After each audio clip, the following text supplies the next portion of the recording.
And I mean, this is a man who said, you're right. We needed to focus other places. Hang in there with us, and they did, you know. And this year I've really sat back just to see where they're going to take my character, and it's been nice not having to voice an opinion and letting them unfold this character, and then I do my own homework. You find out where the character's going. When do you get the script?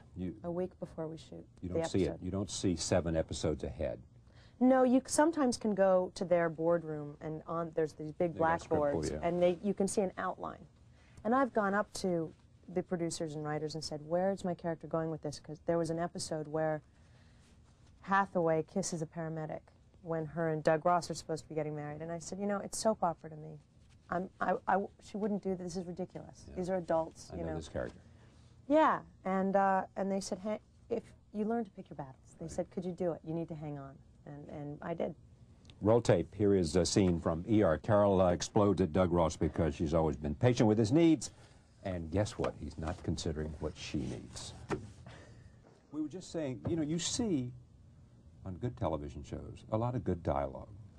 That's better than a lot of movies you see that are out there.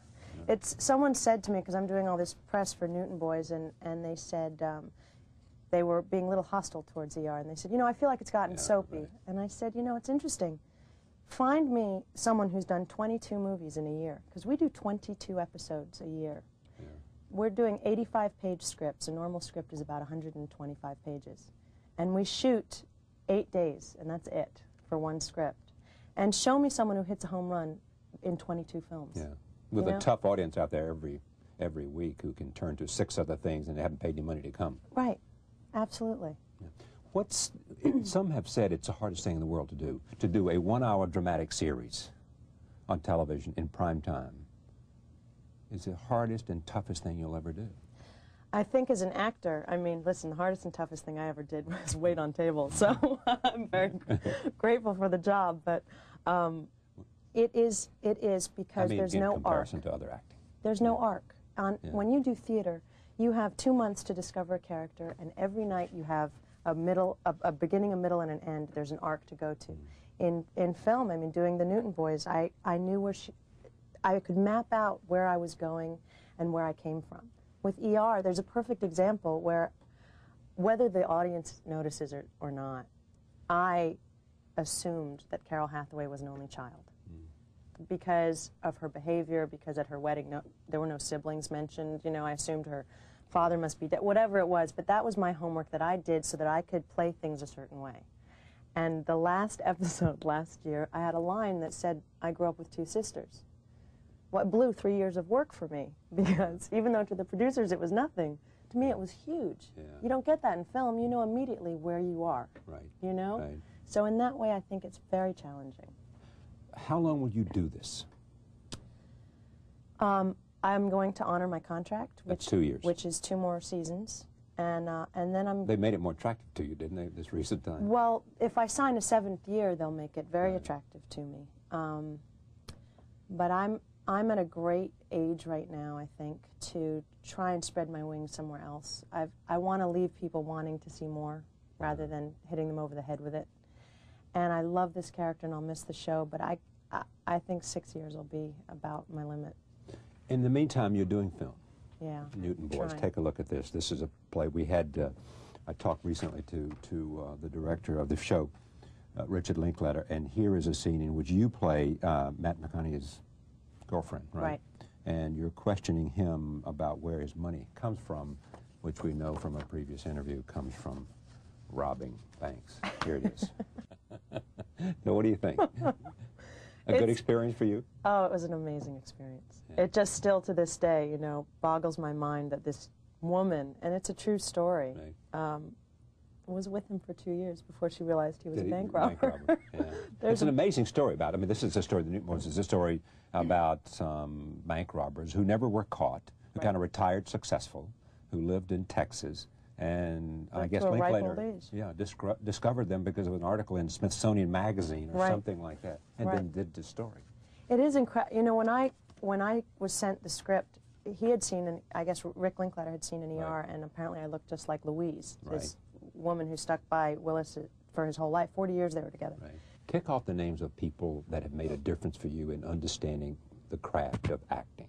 You work with Spielberg in a kind of supervisory capacity, yes. Yeah, Frances McDormand. McDormand. I worked with in Paradise Road and Glenn Close. Terrific. Got Glenn Close in Paradise Road. And Pauline Collins. Pauline Collins, Just fantastic actress. Makes a difference in terms of working with talent. It's amazing. I mean, I didn't have a very big part in that film, but watching Bruce Beresford work and these women who I had looked up to all the time, and realizing I'm getting paid I didn't care that I was used as an extra most of the time. Yeah. I'd be sitting there and there would be Frances McDormand. And I mean, that's a dream come true, to be able to get paid to work with these people you've admired your whole life, you know? And it is an amazing thing. It's the great thing about acting or doing some of the things that I do. You're so constantly seeing other people do what you do that you can go to school on them. Right. You can watch them and you can say, I don't necessarily want to copy that, but I want to learn from it. There's something there about how they're, in athletics it's obviously true.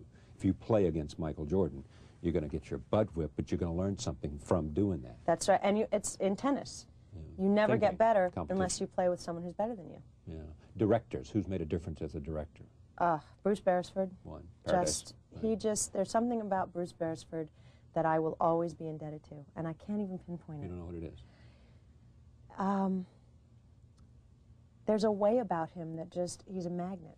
It makes you want to work out. There was one scene I did in Paradise Road. It was my only big scene, really, in the film. He set it up in such a way, and Glenn was such a giving actress, that it was one take and it was done. And it was one of the most difficult transitions I've ever done as an actor. Rick Linklater never worked with someone who is so willing to collaborate with his actors. I felt so respected by him. It was thrilling. And Boaz Yakin, I mean, I didn't work with him much on The Price of Rubies, but, you know, I had seen his film Fresh, which I don't know if you've seen, but he's such an interesting man and writer.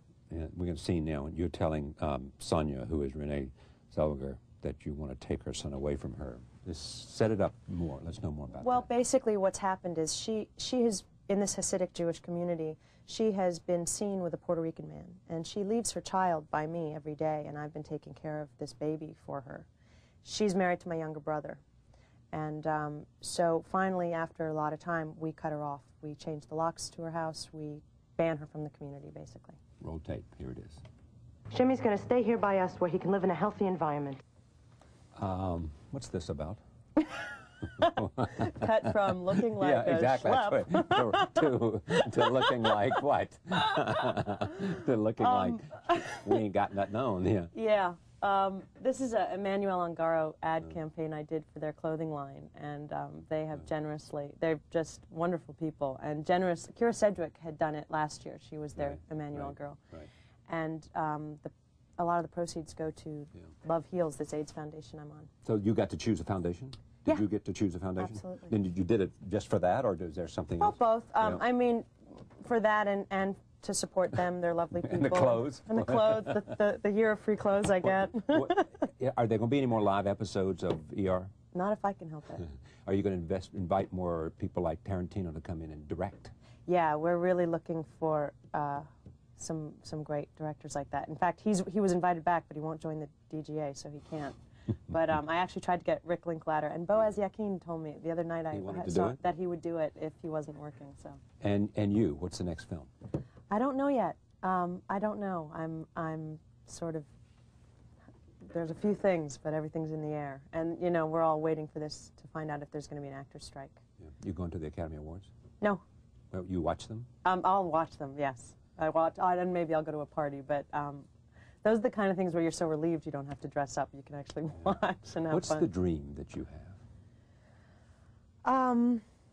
I feel like I'm living the dream that I've always had, to be honest.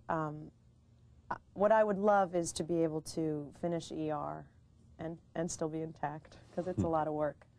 And be able to move on and be able to do a film or two a year and go back to theater and come home to New York and raise kids one day and hopefully stay in this side of the world, and just try and stay grounded and level-headed and be able to give back what I've been given. Thanks for coming. Thank you for having me.